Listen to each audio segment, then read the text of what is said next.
my view for the rest of the year is, we continue to have um, a range bound, if not lower trending market, because I think earnings expectations need to come down. And especially with smaller companies, you're going to see more and more bankruptcies and defaults, like we discussed last time. Now, We're talking about the major investment themes for the remainder of the year, the risks and opportunities investors need to face right now with Jay Singh. He is the founder of the Special Situations Research newsletter, previous portfolio manager at many firms, including Goldman Sachs. Welcome back to the show, Jay. hey, thanks for having me. Hope you're having a wonderful summer, David. I enjoyed being on here last time, and it looks like we have a lot to discuss this time as well. Yeah, you made some excellent points last time about some rising risks that investors should pay attention to, including corporate defaults or bankruptcies, rather, which is still a trend. And today we're going to pivot into talking about some other trends and themes. So thank you for coming back. Jay, let's start with talking about the stock market performance over the last 2 to 3 weeks. Now, some people have told me that we've seen a recent top in the S&P 500. Certainly it seems that way. Is this trend just a minor correction, people taking profits, or are we seeing the beginning of the end of a bull market? Well, I think I was pretty clear, in describing the fact that my view was that we were in the seventh bear market rally since October of 2021, last time we spoke.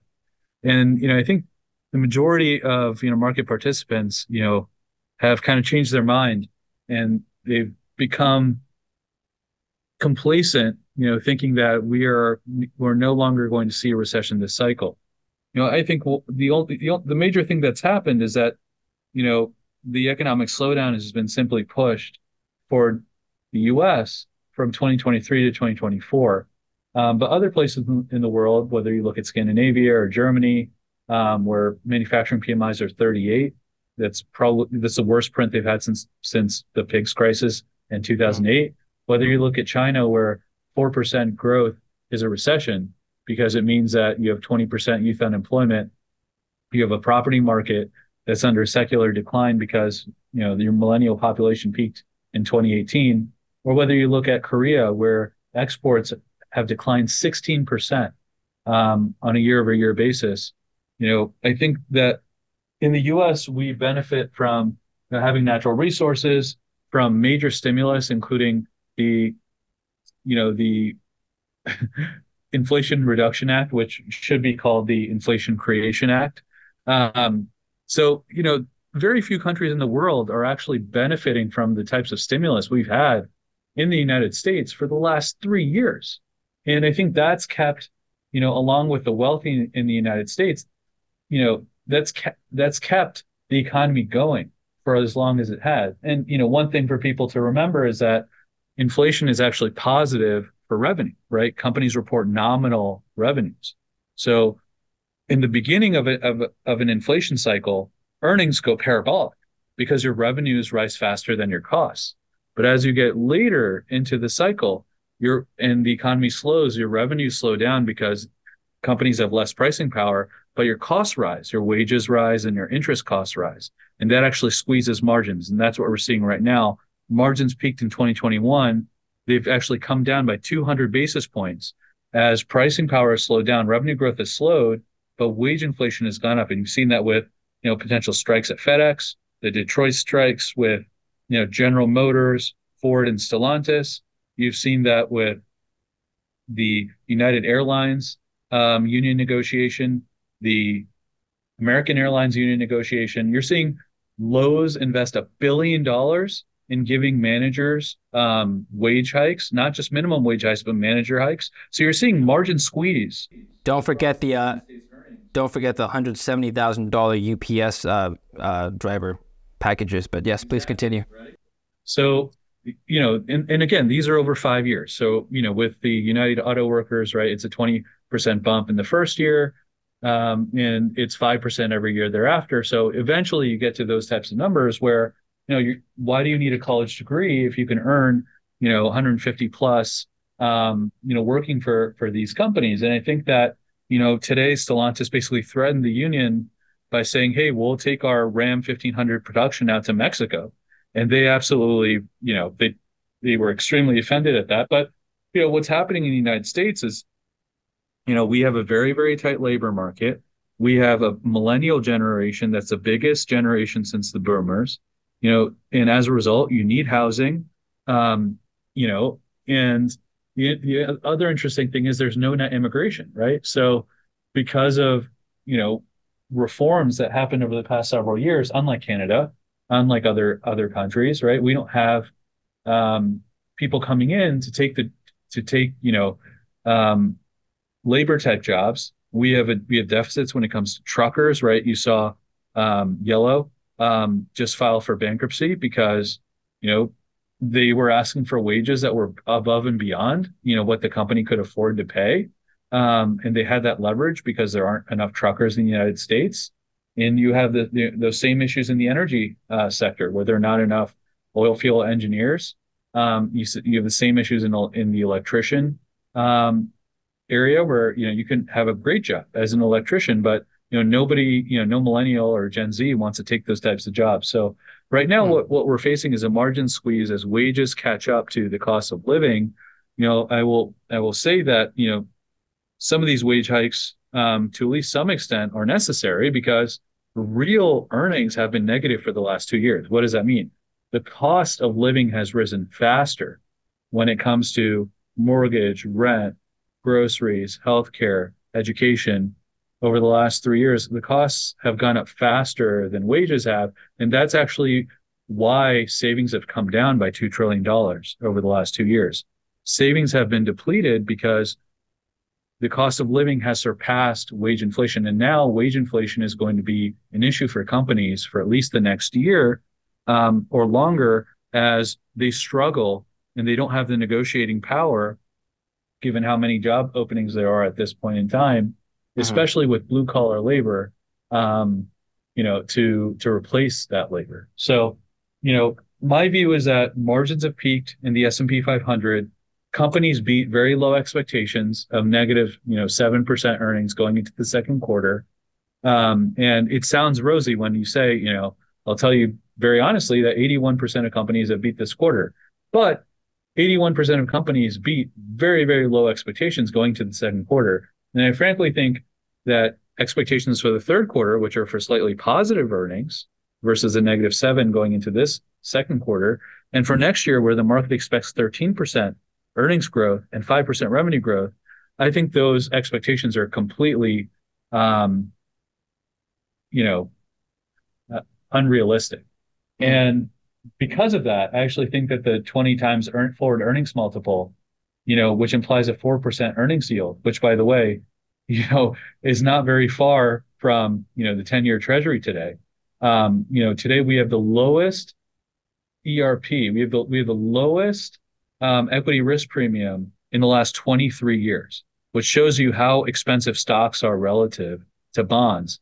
And the most interesting thing to take away from that is it's actually worse than it appears, because I think that the forward earnings estimate for the S&P 500 for next year, that 240 number could be 10% too high, right? So that multiple could actually be 10% higher. So my view is that I'm very cautious, and the last time we spoke, everyone was saying, we're going parabolic, we're entering a new bull market. And, to everyone's dismay, on the bull front. And, I tend to have a balanced view, but, we've retraced very sharply. The SPY was Yeah. close to 460. We were, kind of 438 on Friday. We had, 3 terrible weeks for the S&P 500. Now, seasonals are usually pretty bad going into September, October, but we had 3 of the worst weeks for the Nasdaq and the S&P 500. I think for the S&P since December of last year, for the Nasdaq since March. So, Right. you know, my view for the rest of the year is, we continue to have um, a range bound, if not lower trending market, because I think earnings expectations need to come down.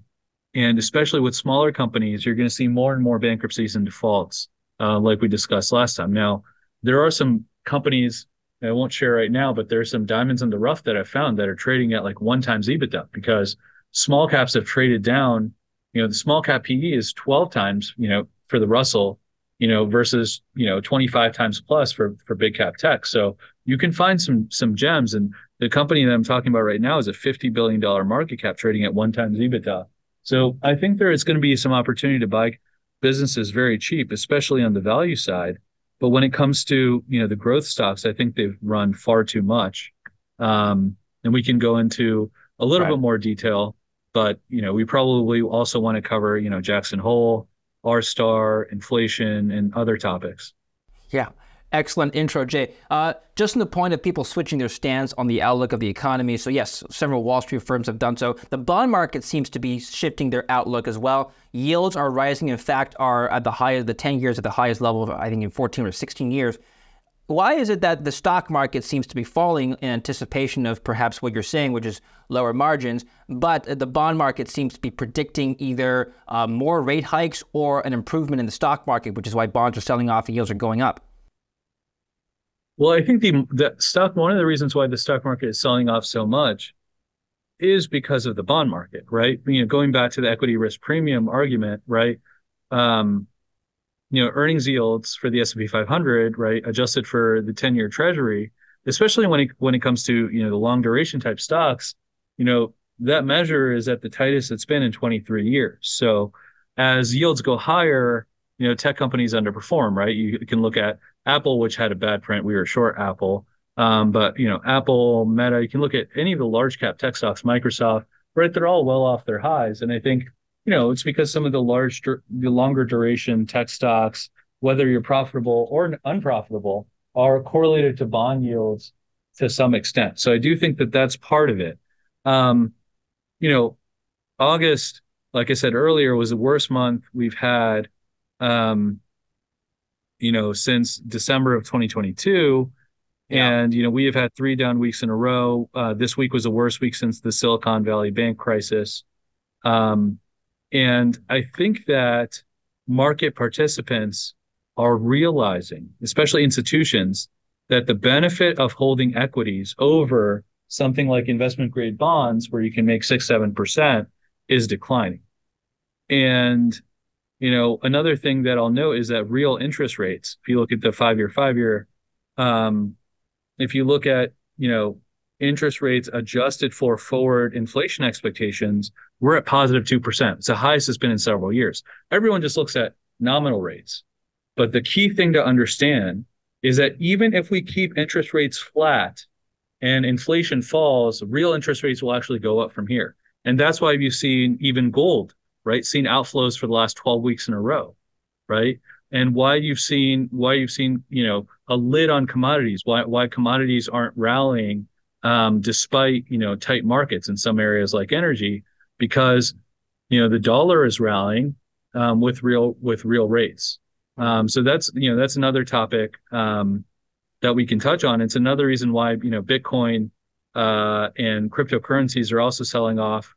And if you look at the earnings season that we have seen so far, one thing I've noticed that I don't think a lot of people are talking about is that even in the positive outcome, in a positive aggregate earnings surprise, stocks on average have been selling off, 80 basis points, even if they have positive earnings on average, because expectations have just been so high.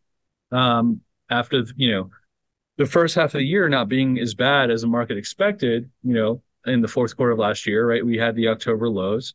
But expectations have been very, very rosy. And, the market is starting to realize that those expectations may not continue. And, from July to August, we actually saw the put call ratio creep back up to May levels. We've actually seen bond inflows start to outpace equities again for the first time in 3 months. So the last time bond inflows were higher than equity inflows was in April. And, equity inflows were double that of bond inflows from May, June, and July. And now we're back in August, more bond inflows versus equity inflows. Interesting. So you don't agree with the you don't agree with the notion that the bond market is predicting a soft landing. Is basically what yields and prices are signaling. I think that there are three reasons why bond yields are higher. One is, stronger than expected growth, right? Part of that has been because of this endless stimulus that we've been talking about, right? why, after the highest inflation we've had in 30 years, did we pass an infrastructure spending bill called the Inflation Reduction Act that actually creates inflation, right? Why, why did we have that? So I think, that's one of the reasons why the economy is so strong this year. The Atlanta Fed, you can go on the Atlanta Fed, GDP Now website, and you can see that there's a wild prediction on there that third quarter GDP in the US will grow at 5.8%. You can check it today. Now, on average, I've tracked this for several years. At the beginning of the quarter, the Atlanta Fed GDP Now predictor tends to be 200 basis points off. Yeah. Now, even if that's true, that's implying that the US could grow, 3% this quarter. And retail sales have been slightly better than expectations, right? Manufacturing we're in a global manufacturing recession, but retail sales, government spending, those areas for now have held up. And that's number one. That's what's being reflected in bond markets, that growth is better than expected. Number two, you have Japan and China. They're so busy supporting their own markets, right? Their own currencies and their own bond markets, that they are no longer aggressively buying U.S. Treasuries. So foreign buyers of U.S. Treasuries are taking a step back, and even Japanese banks have taken a step back, not because they don't have the ability to buy Treasuries. It's they're just waiting for yields to peak. And I think they've been very prudent in that. And then number three, it's U.S. deficits. So U.S. deficits are 8%. Usually coming out of an economic recession, you would expect deficits to come down as GDP rises, tax receipts rise, and spending stays the same or comes down, right? You go from heavy stimulus to no stimulus. What's happened now is both parties, I don't care whether you're a Republican, you're a moderate, or you're a Democrat, the only way politicians win votes is by spending money. If you're a Republican, you're spending money, on behalf of a corporation. If you are a Democrat, you're spending on behalf of some populist cause. If you're a moderate, you're spending on something, right? And a very large percentage of our government budget is now fixed when it comes to Medicare, Social Security, and key things like defense. So there's not a lot of wiggle room even to cut very sharply. So, and what's made the situation worse is that half of our 30 trillion of debt, is in shorter term bonds that are going to be rolling over the next couple of years. Right. So, very quickly, our interest burden is going to go over $1 trillion a year, and it's going to start crowding out other forms of spending. So either we have to raise our taxes, which, in an election year is not going to happen, or right, we are going to have to cut spending, which is also not going to happen. So it's a very weird situation where, I call it, the majority of Treasury owners, right, are U.S., citizens and U.S. banks and businesses. You have this boomer stimulus where the wealthy are getting, 5% risk free. And on the other side of things, you haven't seen spending come down very quickly yet for, the bottom 0 to 60%, where their savings have been fully depleted. They've spent 1.9 trillion of their savings because they're borrowing on credit cards. So credit card borrowing has gone over $1 trillion. Auto loans have now gone over 1.6 trillion, and you have student loan payments starting next month. So I think that we are at an inflection point, and that growth expectations may come down very rapidly by the first quarter of next year. Now, the bond market is thinking that, okay, look at Atlanta Fed, look at jobless claims, look at payrolls. The bond market and the Fed, they're looking at coincident indicators, right? They don't care. It doesn't look like they care about forward indicators, right? Whether you look at ISM or PMI, right? Forward indicators are saying the U.S. economy is slowing down. Coincident indicators are saying the U.S. economy is doing well. In prior recessions, coincident indicators continue to be positive until we are actually in a recession. So it's really funny that people tend to look at these coincident indicators and believe strongly in them, when in reality, by the time they go negative, you're going to be a couple months behind before you even figure it out. So here's my theory with the coming. Oh, sorry. Please continue. No, please go ahead. So here's my theory, and please challenge this if you think this is off base. But As long as the wealthy are spending money, which is to say that they're confident about the economy, there will be no recession. All right, so I live in Vancouver right now, and this is not a good indicator of the rest of Canada or even America, but Vancouver is its own little bubble where there's a lot of wealthy immigrants coming in, bringing a lot of money. I just walked into a Tesla dealership. They tell me they deliver 100 units a day. So there's no signs of a recession in the city where I'm living in. And my thought process is, as long as asset prices remain elevated, which is to say residential housing, or even the stock market, whatever people are invested in, as long as wealthy people continue to funnel growth into demand and spending, there will be no slowdown. And at least that's what the economists on Wall Street, Bank of America, for example, projecting no hard landing this year, pushing off hard landing until next year. I think there's going to be no hard landing at all. What do you think? I think that there's not going to be a hard landing this year, but I actually think it's very possible that we see hard landings outside of the United States by the end of this year, next year. Now, in the U.S., the issue is that unemployment is just so low that it's hard to see. Without unemployment, you can't really see asset prices collapse, right? You can see certain pockets collapse, like commercial real estate. You could see certain market sectors go to depressed valuations. But unless you see, just mass unemployment, you're not going to see a hard landing. I still think that that we could see a soft recession and a global economic slowdown that's led by other parts of the world going into hard landings. I think that's very, very possible, especially if Xi, doesn't get his act together. Now, Xi, we'll talk about China in a minute, but China cannot stimulate the economy as much as we think they can, because, look at their currency and look at their rates, right? Their currency has been one of the worst performers, and they have to maintain that peg, right, to their trade weighted basket. So it's not as easy as people think for Xi to use helicopter money, because China is not a reserve currency. So Powell has shared this, going back to the United States. Powell has shared this three-pronged test to basically state when he's going to cut rates, right? And it's, number one, you need to see softening inflation data. I think we're seeing that. And actually, whether people believe it or not, it reflects the slowing economy to some extent. Whether it's rents coming down, whether it's goods inflation coming down, whether it's transportation prices coming down, whether it's airline tickets down 18% year to date, whether it's used car prices coming down, it reflects, some price rationality. Number two, he needs aggregate demand to slow below trend, right? That's another signal he's looking at to cut rates. And then number three, he's looking at evidence that the labor market is coming into a better balance, which we're not even close to. So I think number one is there. Number two and three, we're not even close. So my view is that we aren't going to see any rate cuts this year, and possibly not even the first quarter of next year. And, going back to your question about whether we're going to see a recession or not, it's too early to tell. And why is it too early to tell? Prior rate cycles happen over 2 to 3 years. The majority of the rate hikes we've seen have happened over the past 1 year.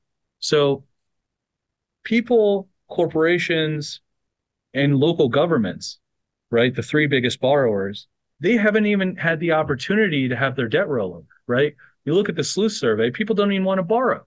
They're just waiting for rates to fall, right? You talk to every big commercial real estate developer, they're all just betting on hope. They're all just betting that the Fed's going to cut. Otherwise, half their portfolios would be underwater. So, you look at the residential real estate market, less than 1% of properties are turning over. Majority of the people in the United States 94% of them have fixed mortgages with interest rates less than 5%. So they're not going to sell. So we're in this no man's land, for 2023, where, debt maturities haven't even started. Debt maturities in corporate America are going to hit at the end of 2024 or 2025. In the commercial real estate market, they've started already, 1.5 trillion over 2 years. In leveraged loans and high yield bonds, it's 200 billion each, so 400 billion a year, 25, 26, 27. Until you are at a point where you need to refinance a loan or a mortgage, right? Interest rates don't matter, right? If I had a 30-year mortgage at 1% and interest rates went to 30%, I Yeah. wouldn't care if my mortgage wasn't due over the next couple of years, right? It only matters when your debt comes due. So for that reason, I think it's way too early to tell whether the US economy is going to slow down or not because we have a highly leveraged economy. And I Mhm. think the only reason we're not seeing things slow down more is that a lot of that debt just hasn't come due yet. So you were telling me offline about one of the themes of this year, which is that there's a bifurcation between the haves and the have-nots. I mean, there always have been in our society, let's be real, but this year we could make that an investment case or theme. The way I see it is that the haves will continue carrying the economy, or at least certain sectors of the economy. What do you think? I agree. I do think, especially this year, that the haves will continue to carry the economy. And you can break, the haves and the have-nots into, three different categories. So you can talk about consumers. And, you know, we break up the consumer into quintiles, right? Based on income, the 0 to 20, the 20 to 40, the 40 to 60, 60 to 80, 80 to 100. And as of the end of July, the 0 to 60%, okay, so more than half of Americans have now fully depleted their savings. And the total COVID era savings, the excess savings of 2.1 trillion, because that's what matters, the excess, that has been depleted by 1.9 trillion. So what's excess? What's the difference between excess and just, yeah, regular savings? It's the additional savings from 2019 through the COVID period. So the additional savings, right, that Mm, consumers built, that savings has been depleted by I see. 1.9 trillion. But the majority of that 1.9 trillion depletion was from the 0 to 60 that are now in negative savings, whereas the wealthy, right, have maintained a lot of their savings, and outside of savings, they've maintained a lot of their wealth in the form of real estate, where they've made $7 trillion in real estate appreciation, which hasn't really been marked to market because no one sold anything. And given the stock market is still, is now close to local highs, even after the recent sell-off, they've made, $1.5 trillion, 2 trillion in their retirement savings, right? So we're talking about without even mentioning private businesses, the helicopter money, PPP loans, anything like that. You have $10 trillion in paper wealth that's been created over the last 3 years. So, that's one of the reasons why, it's going to take a lot longer, versus everyone's expectation for the economy to slow, along with the fact that your debt has to mature for the effects of interest rates to hit you. So I agree with you that the top 40% of Americans are carrying the economy, and you can see that in you know a number of earnings reports. You can see that in why is LVMH doing so much better than Target, right? You can see it in specific companies. You can see it outside of the consumer. You can see it in corporations, which is a second category, right? You have the haves and have-nots within corporate America. So everyone looks at the S&P 500, but the S&P 500 is the best of the best companies in the United States. Like just Yes. today, Advanced Auto Parts was replaced by Kenvue, KVUE, $50 billion healthcare consumer healthcare oriented company, right? That generates several $1 billion of EBITDA.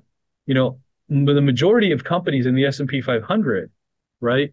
They're winners. They replace the poor performers, right? It's Mm. not a static index. So it's the best of the best 500 companies, and they have very little debt, right? If we enter a high yield default cycle or a leverage loan default cycle, there can be minimal companies in the S&P 500 that are even going to be affected.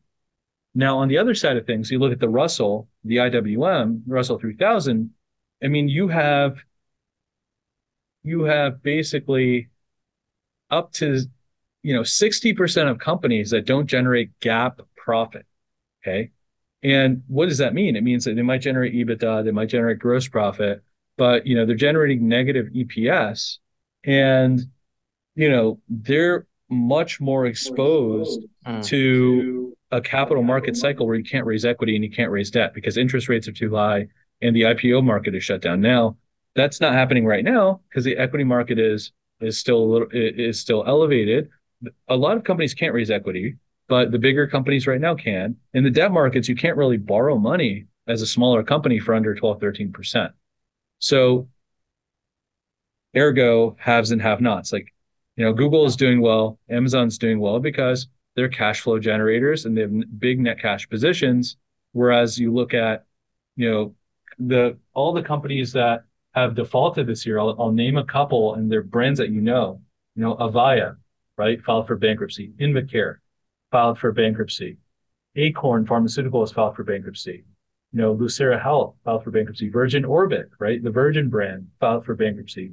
Diamond Sports, one of the biggest sports, owned by Sinclair Broadcasting, one of the biggest sports local broadcasters in America, right, filed for bankruptcy. Bed Bath and Beyond, right? All these companies, Diebold Nextdoor, right, one of the biggest manufacturers of ATM machines, right? All these companies have defaulted because they have a lot of debt, and their debt, the cost of their debt was too high. And as their maturities were coming up, they realized they had no choice and they couldn't issue equity.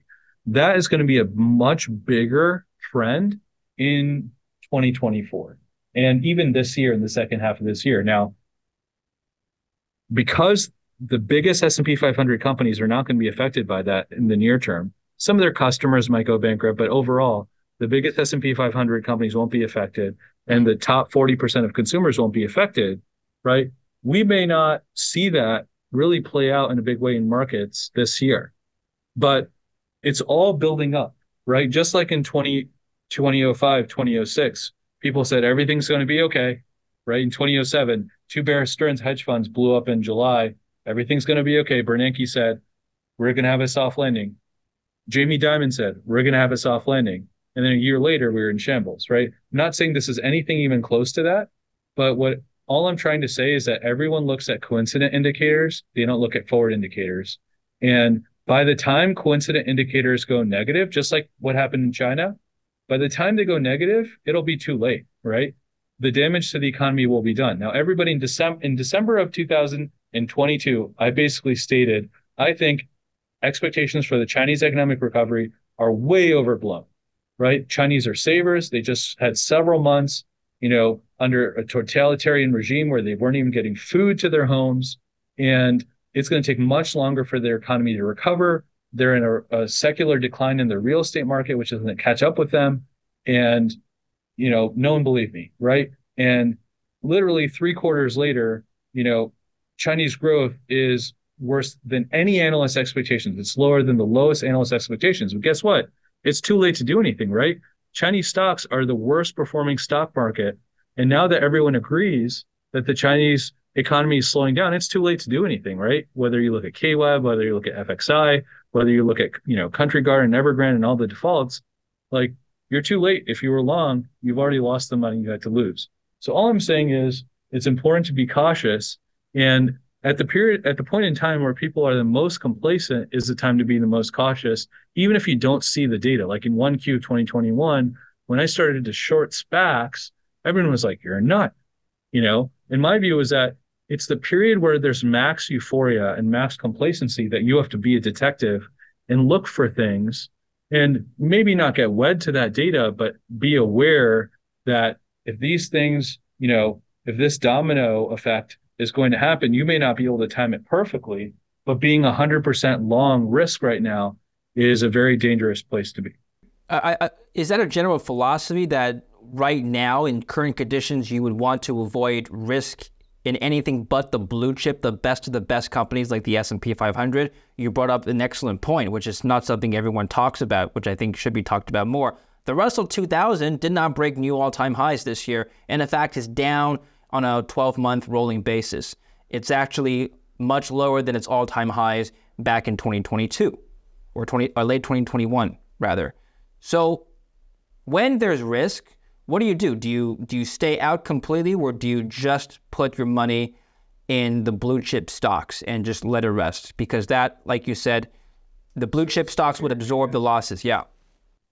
So if you're an index investor or retiree, being in a large cap index and being able to sleep at night and not worry about tax consequences, et cetera, it's probably the right thing for you to do, along with potentially, if you're on a reinvestment plan, maybe reinvest a little bit less, keep a little bit more cash, or if it's in an IRA or 401k where you don't have any tax consequences, maybe raise a little bit of cash, could be 10%, could be 20%, whatever you're comfortable with.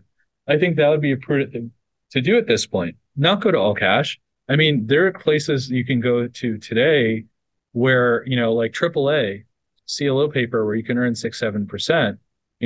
Back in 2008, I think that the CLO market is too tight, but the AAAs, there's like one AAA default out of hundreds of deals, even through 2008, because you have 40% subordination and each deal has 400 names in it. So, there might be a better point to get involved. You might be able to get in at a better spread, but there are asset classes, and there are, for example, some IG prefs that yield over 10% today, that have investment grade ratings, right? Where the prefs could do better than, a high yield bond, even though a bond is structurally senior. Finding, they're multi-billion dollar MLPs, energy companies, where you have prefs at 10%, right? So I'm giving you examples of areas where you can make high single digit, 10% returns. And, there are merger arb deals right now where you can make 50% annualized, right? Multi-billion dollar deals that are all cash offers, right? So there's stuff to do in special sits. There's stuff to do in companies with very, very low valuations, even outside of the large cap blue chip, where they're going to be profitable and they have a lot of cash, right?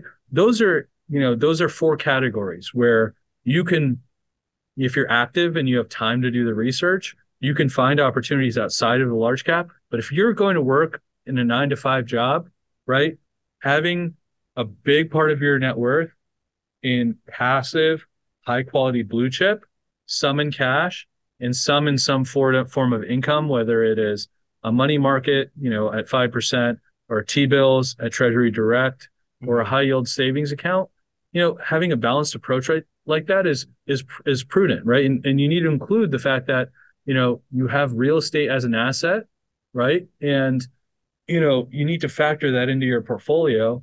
And you also need to factor in your human capital into your portfolio. Like how many years do you have left at your job? I've noticed a lot of white collar employees are getting laid off and blue collar employees are getting wage hikes. So in New York City, for example, you have more layoffs than you realize across tech, finance, same thing on the West Coast. So, you need to put in perspective your financial net worth, your human capital, and any illiquid assets like you have, like real estate, when you're making these types of decisions. And I find far too often that there are retirees 70, 80 years old that are like 100% long stocks in Bitcoin. And, just because we've had 0% rates for 15 years, they think that's, this is it, right? Yes. But you're looking at, 30-year bond, right? And multi-year highs in a deficit environment where either two things are going to happen. One, we're going to see an economic slowdown and bonds are going to outperform stocks. Or two, rates are going to be so high that they'll just force the economy to slow in a very painful way over a couple of years. And people are just going to lose their jobs over a longer period of time. And it's just going to be a stagnant period of time where earnings growth is very low and the market stays, the market does very little over the next 2 years outside of AI and some special situation names. So, I think people are way too optimistic. I'm optimistic by nature because I'm an entrepreneur, and I think that as a country, the U.S. is the best of the worst. Every country has problems, every society has problems, but if you took a snapshot of the problems that we have versus problems in other nations, I think we're still in a good spot. So I'm optimistic by nature, but I think that people have gotten used to, especially a lot of new investors that started investing in October of 2019 with zero fee trading, and then during COVID. I think people are making the same mistakes that they made in 2021, right? Highly speculative, unprofitable company speculation, speculating on bankrupt stock tickers and OTCs, right? Speculating with stock options. At one point, 0-day options activity was like 90% of all options activity, right? There was a day over the last couple of weeks where I saw that headline and I saw a graphical representation of it. It might have been Spock Gamma or another account, but I'm shocked by just the level of complacency, and you see some restraint on the institutional side, but there's FOMO, right? And one of the reasons why the market rallied so much in July, according to Goldman, was 56 billion of short covering from hedge funds, because Right. they were so negatively impacted by the fear of missing out, right? Retail investors making all this money, mutual funds deploying cash, lowering their cash balances from 4% to 2%, right? Hedge funds were like, we don't want to be the last to the game, right? So then they covered at the exact worst time. And now they're adding back to shorts again. So it's a cycle, and everyone is so leveraged today, whether they're using, options or, these managed futures accounts that, they can move like 50 to 100 billion, but if they move it in a very short period of time using leverage, it can impact the market, especially in illiquid months like July, August, when people go on vacation, when institutional managers go on vacation. Guys, make sure to follow Jay for more special situations update. Bare minimum, follow his Twitter. You've got some excellent updates on the economy every single day, and follow his newsletter as well. Let's just talk about some of the things you've been tweeting, Jay. Well, you've been talking about China, as China has popped up in the news recently. Now, one of the major themes of any investor in the 2000s and perhaps even early 2010s was the rise of China. That arguably was the bolt that the tide that raised all boats, especially for commodities. Is that theme over now, Jay? I think it is. I think that China's economy has been plagued by a number of issues that we just don't understand, in the West. And I'm not going to pretend to be an expert because I will be very honest with you. I am not an expert in China, but I have been following the Chinese economic story because of, how well emerging market stocks did in the early 2000s and the robust growth numbers. But something that I learned very quickly was that a lot of the numbers that come out of China are completely fake, and they're massaged, by the CCP. And one of the things I picked up very early on, and I've noticed, is that I don't know if you've seen this data point, but China used to publish a lot more data when the economy was growing at 6, 7, 8% a year. Since 2006, China has stopped reporting 18,000 different Chinese and local government published economic data points. 18,000. So they're reporting a lot less data today than they were in the past. And I think that the two biggest drivers of Chinese GDP over the last 20 years were real estate and manufacturing, both of which are under pressure today. Real estate is under pressure because we've talked about this, I think been talking about this since, in a bigger way since 2011. And I know that people have been talking about this since 2005, 2006, but the Chinese have been building these tall skyscrapers in secondary and tertiary cities that have been completely empty, right? Just like Japan, right, in the 80s was building these bridges that went nowhere, Yeah. right? And the stimuli that really resulted in no productivity, right? In China, you have a similar issue, but it's even worse because a lot of the investors in these projects are citizens. Unlike the US, where the majority of the wealth of the wealthy is in stock markets and private equity. Okay. In China, the majority of wealth, like 70% of the wealth, is in real estate. The Chinese real estate market is the biggest real estate market in the world. And companies like Evergrande, I think, is the second biggest property company in the world. And Country Garden, which produces, higher quality, higher average price per square foot developments, right, also defaulted 2 weeks ago on 22.5 million of US dollar bond payments. So, several banks have realized this, and the bigger issue around real estate is this demographic cliff, where the Chinese population, the millennial population, peaked in 2018. So you have, a similar situation to Japan, completely different story, but when it comes to demographics, a similar situation where because of the one-child policy and a couple other issues, you're going to see the working age population decline. And the one good thing that the Chinese have for them right now is that they have high savings rates. The Mm. negative thing is that Xi understood that, and they got very little consumer stimulus during the COVID shutdowns. They had to rely on themselves, and that's why they're spending less now that Hmm. they're coming out of it.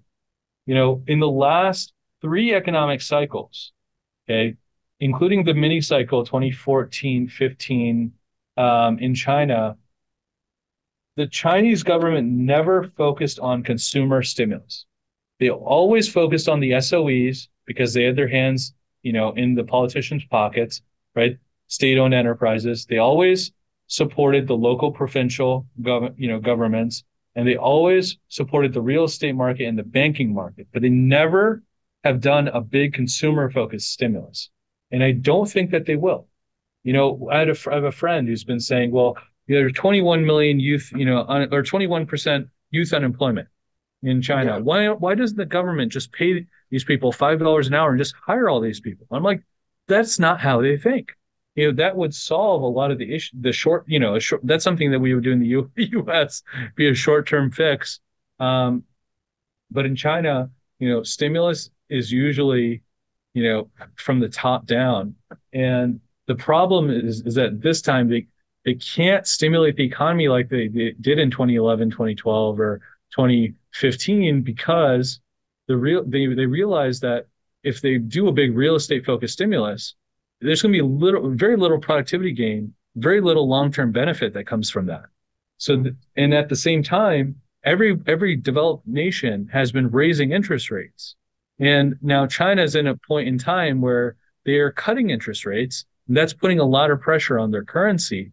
So Xi can't he can't go full, full Powell or full Yellen or full Bernanke. One, because they're not the reserve currency, but two, they need to preserve, this band, for the RMB. So because of that, I think that China's in a very, very tough situation. They have slumping home sales. And when it comes to manufacturing, because of all the tariffs we've had, the Trump administration, the Obama administration, the Biden administration, and what happened during COVID, you have more manufacturing, even companies like Apple, right, moving assembly out from, China and Taiwan to, India. You have textiles moving to Sri Lanka, and Nepal and Bhutan and Malaysia, and you have manufacturing moving to Vietnam and Malaysia and Cambodia. And it's going to happen very slowly. It's not going to happen all at once. But you are going to see these global multinational companies, realize that one, you can't pull your money out of China, right? China makes it difficult to do that. Yeah. Two, China basically has been stealing IP, and you can see what's happening, right, with their local car market with XPEV and NIO versus Tesla. Their local automakers have been subsidized and they're cutting their prices. And it's one of the reasons why Tesla's frantically cutting their EV prices in China. There are literally fields in China, fields, thousands of acres full of old empty EV cars because the Mm. government, just like they did in the solar sector, has spent tens of billions of dollars in subsidies. And, from 2019 onwards, you had several rideshare companies in China file for bankruptcy, because without those subsidies, they wouldn't have been able to operate. So you've just a completely mismanaged system. When you have a controlled economy, you can do these big spending projects, and a lot of them don't end up playing out. But Yeah. because of all this wastage and lack of ROI, I think Xi is being more careful in how he does his stimulus. And we might see if the Chinese economy weakens a lot more, there might be some form of a shock and eye stimulus. I'm not counting that out, which is why I'm not really short Chinese stocks in a big way anymore. But I do think that there are long-term secular issues in the two biggest growth drivers of the Chinese economy: real estate, which is tied with demographics, and manufacturing. And I think that, it was really funny that during COVID, there were several reports that were saying that China was going to outpace the US and, from a GDP perspective, and it still can. But they were saying, by 2027. And guess what? China's, underperformed the US GDP growth by several hundred basis points over the last 3 years. We've actually grown faster on a relative basis, and we've grown bigger on a relative basis in the last few years versus China. So, you know, I all these media headlines, I just love to be a contrarian and think, whenever you see a crazy headline like that, oh, in the next 3 years, China's going to outpace the US when it comes to GDP, you kind of just need to think, that's probably a time to reverse that sentiment. Yeah. But I'm restraining myself, from going into a lot more detail when it comes to some of the economic data for China because I know that some of the viewers may not be as familiar. But if you want me to, I can go into some of the recent data that we've gotten from China as well. Um, yeah. Well, I wanted to ask, actually, pivot to two more sectors, and then we'll end the discussion here. We can follow up next time. I think what you're saying about China is really relevant, and I think what investors are wondering is whether or not India is to investors today as what China was to investors 20 years ago. Certainly, you've got firms like Goldman Sachs, where you used to work, actually predicting that India will be the world's second largest economy by 2075, surpassing the US, just behind China. So maybe there's a big opportunity there.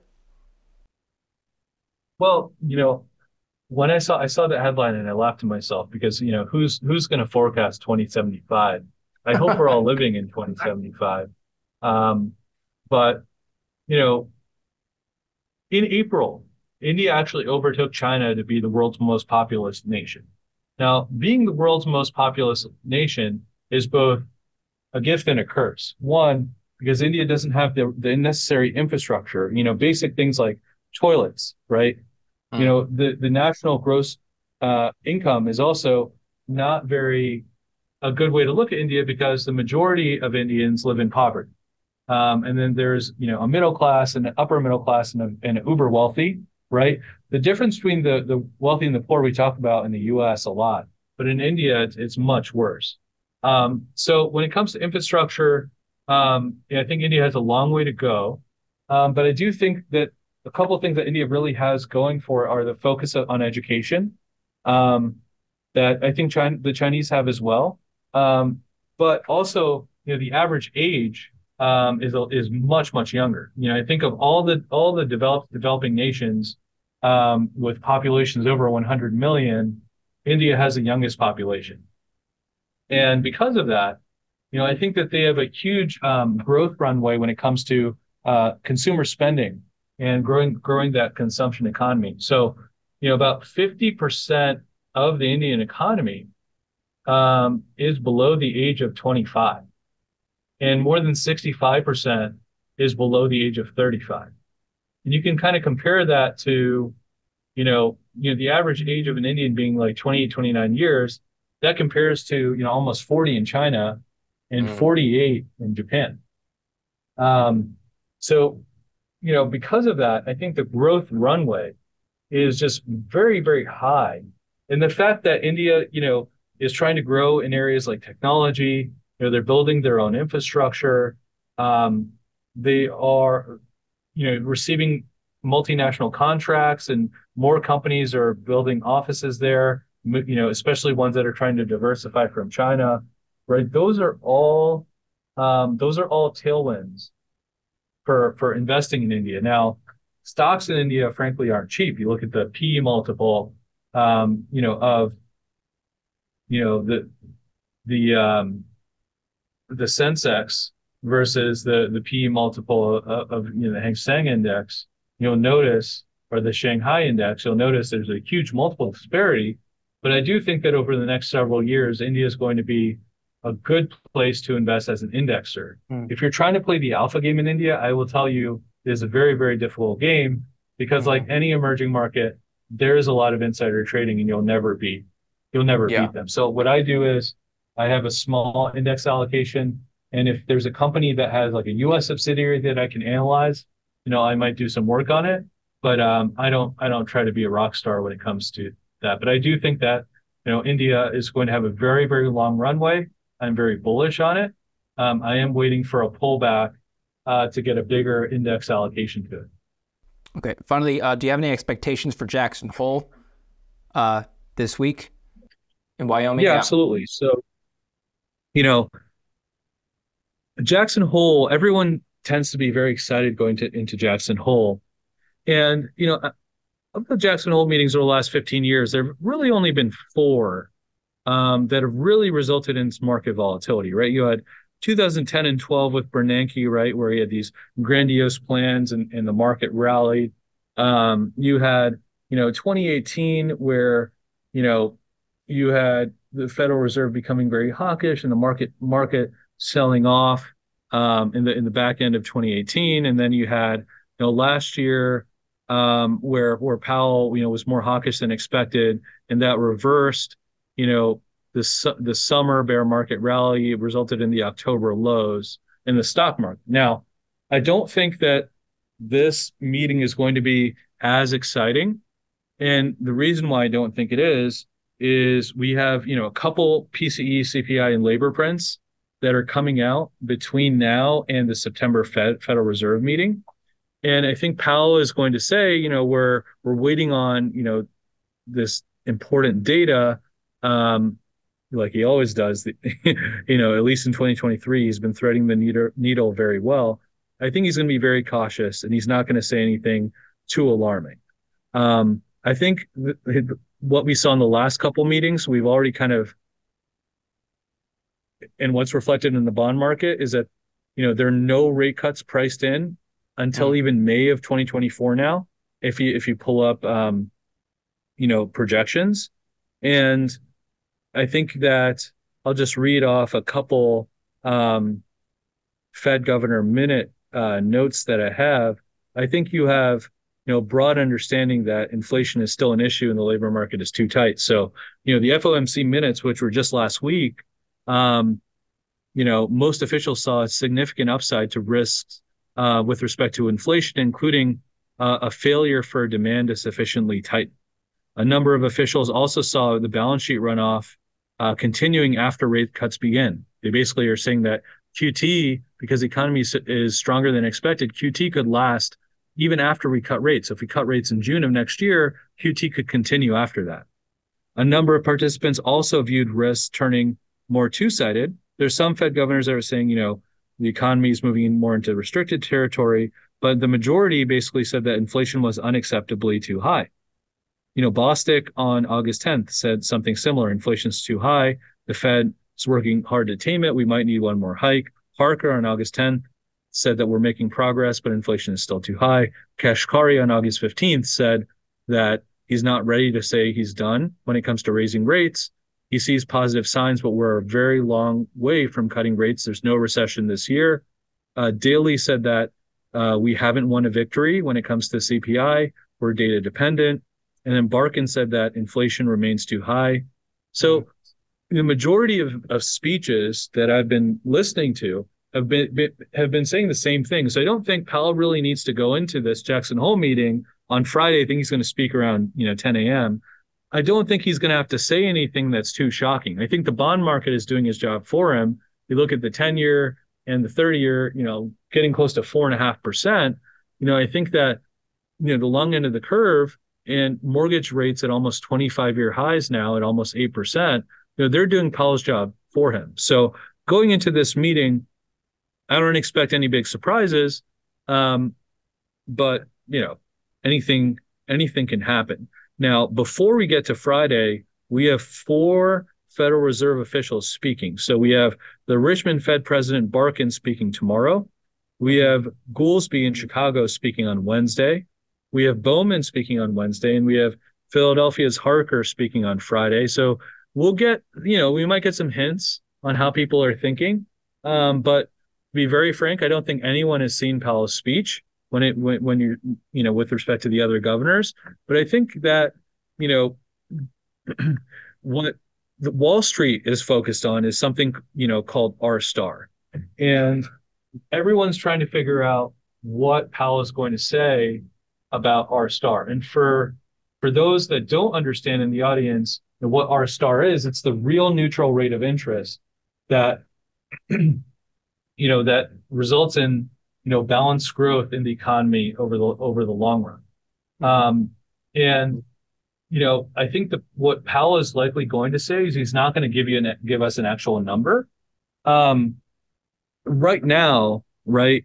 I think that Federal Reserve expectations for rates next year at around, 4 and 5/8 are probably 200 basis points above where R star is. And there's likely a short-term R star and a long-term R star.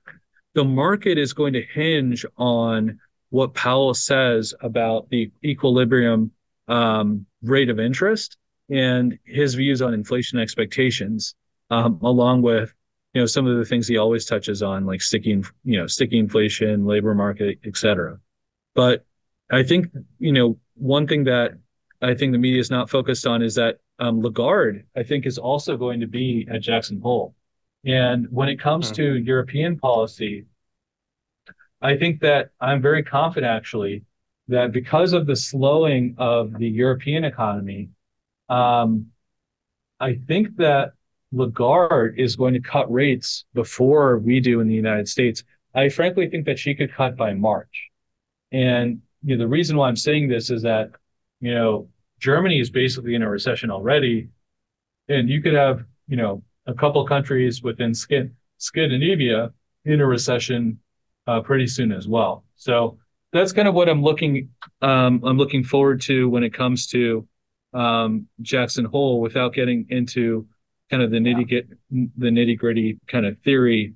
I view it as being almost a non-event, but I do think there will be a lot of repetition. People saying that, hey, we're focused on the data, but if Powell does say something, it's likely going to be around, R star, and if he says that R star needs to be higher or anything where the market can assume that, then we could have a market sell-off. But I think Powell's going to be a lot smarter. And just like in prior meetings, he's going to thread the needle very carefully, and he's going to leave all decision making to the December policy meeting. Right.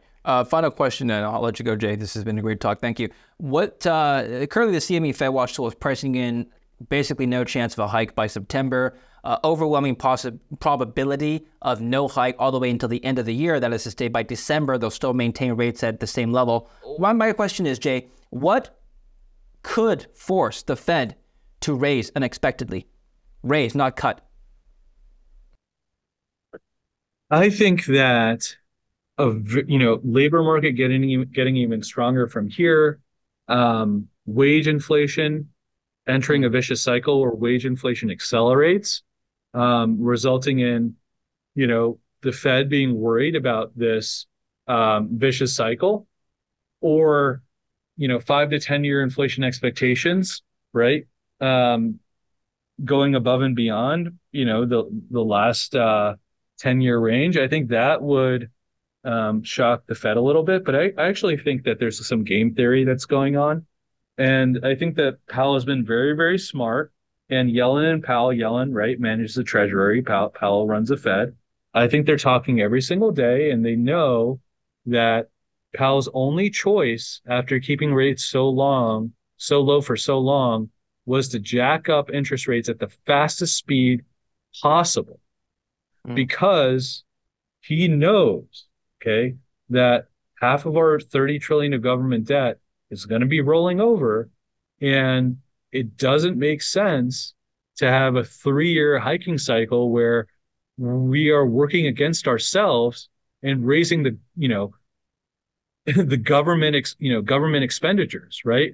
So I think what Powell is trying to do is shock and awe, convince people that we have inflation under control, and then by 2025, as all of our debt rolls over, he's going to bring rates down back to 2-3% if inflation is under control, which I think it will be, because it's just not sustainable for a country with 30 trillion of government debt, a 90 trillion shadow lending market, the consumer levered to the hilt when it comes to credit cards and autos, not so much on real estate because there's been a lot of appreciation, but in general, we have a highly levered, developed market, slower growth economy that simply cannot handle interest rates at 5-6%. And I think the game theory is, let's raise rates extremely quickly, slow the economy down so that we can get back to R star. And I think that's the game that they're playing. And I don't think it's rocket science. I think there are a lot of people that tend to make extreme extrapolations like, oh, we're going back to zero. I don't think we're going back to zero anytime soon, especially with the growth numbers we've been seeing this year. And I don't think we're going to 10% because, our interest expense would crowd out all other forms of government spending. So you just have to use some common sense. I've actually met some hedge fund managers that have told me, oh yeah, my mom had a mortgage at 17% and we could get back there. I'm like, are you smoking crack? Like, do you just not know math? We simply cannot get to those types of levels. Our government could not finance itself. So there are a lot of funny conversations we have in finance where people tend to draw conclusions, and make nonsensical projections without thinking about, the knock-on effects. But, I'll stop there. And 17% mortgage rates were at 17% mortgage rates were at a time when a shack was not $1 million. So yeah, you had less than $50,000 homes, and U.S. had very little government debt, and the consumers had very little debt. So you really can't compare. And we were also manufacturing economy versus service economy. We're less focused on consumption. We are exporting a lot more.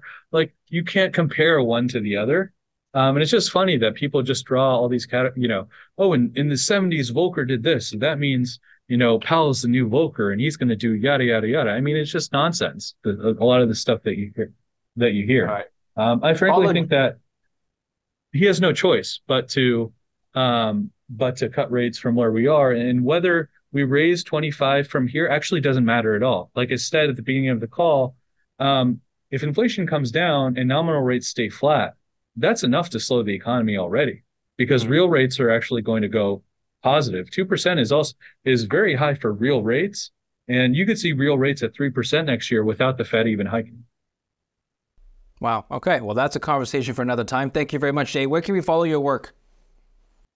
So Special Sits News on Twitter. We have almost 100,000 followers. We have, people, asking questions. We post interesting graphs, links to interesting articles, our personal insights as to what's going on when it's earnings season or with respect to the bond market, the equity market, merger arbitrage, spin-offs, split-offs. We go into a lot more detail on our website at specialsitsresearch.com, where we have, an introductory level, basic subscription with some macro and a couple ideas a month for people who are interested in, active investing. We have a list we sent out of all the large cap merger arbitrage candidates. We had a list we shared out last week of all the spinoffs. We look at exchange offers like this Johnson & Johnson Kenvue exchange offer. We look at REITs. We look at preferred stocks, high dividend preferred stocks, and we look at deep value. And when it comes to that point, GARP, like cheaper growth stocks as well. So, one of the areas that we added last year, where something I've been tracking for the last 10 years, is closed-end fund arbitrage, buying closed-end funds at big discounts to NAV and following closed-end funds out of our, 300 plus universe, where activists like Saba, and Bulldog are taking large stakes and, tracking, their letters and figuring out, the game theory on, could this manager be forced to cut fees? Could they be forced to do a buyback? Could they be forced to sell assets? Will they be acquired by another manager? So we do a lot of fun stuff in the active world, and we try to look for situations where, we have 2-to-1 or 3-to-1 type upside versus downside, or a high income component in this type of volatile market. Excellent. All right. Well, we'll put the links down in the description below. Make sure to follow Jay for more special situations. Thank you very much, Jay, for joining us today. Appreciate it. Hey, thanks for having me. Have a good night.